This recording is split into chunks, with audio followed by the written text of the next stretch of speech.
Le 24 février 2022, le monde sous le choc découvrait les images de l'invasion russe en Ukraine. Plus récemment, ce 7 octobre, les vidéos du Hamas attaquant des civils israéliens ont indigné la scène internationale. Mammouth.media.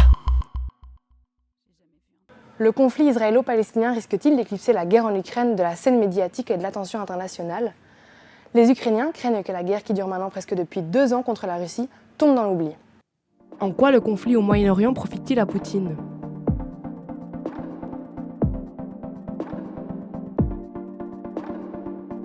Le président Volodymyr Zelensky a exprimé sa crainte auprès de la communauté internationale.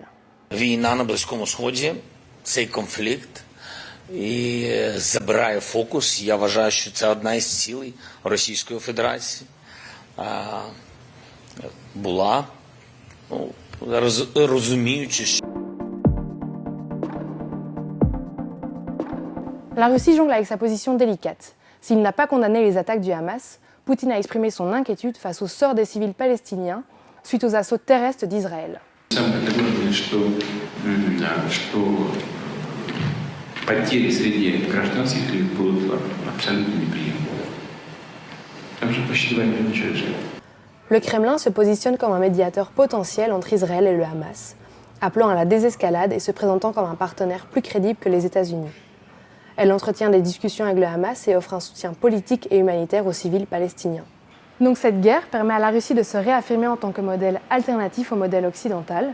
Le conflit entre le Hamas et Israël permet donc bien de favoriser la géopolitique russe et l'émergence d'un monde multipolaire.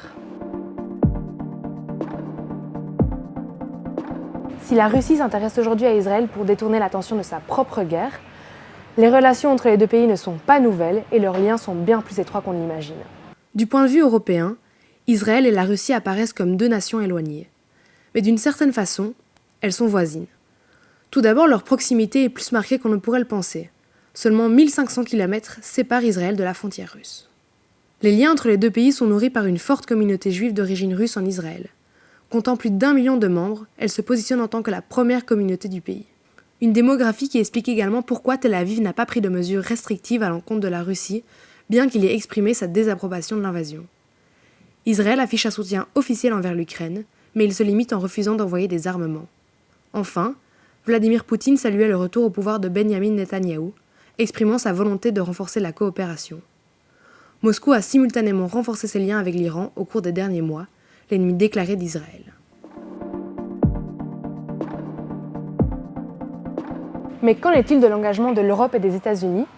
Y a-t-il eu un changement depuis l'explosion du conflit ?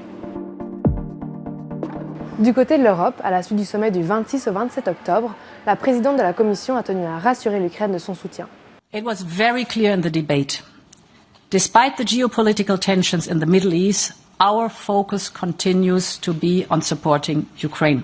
Si les pays européens assurent à l'Ukraine de continuer à lui fournir de l'aide, la situation est bien plus complexe aux États-Unis. Un problème pour Kiev quand on voit que l'aide américaine représente le double de l'aide européenne.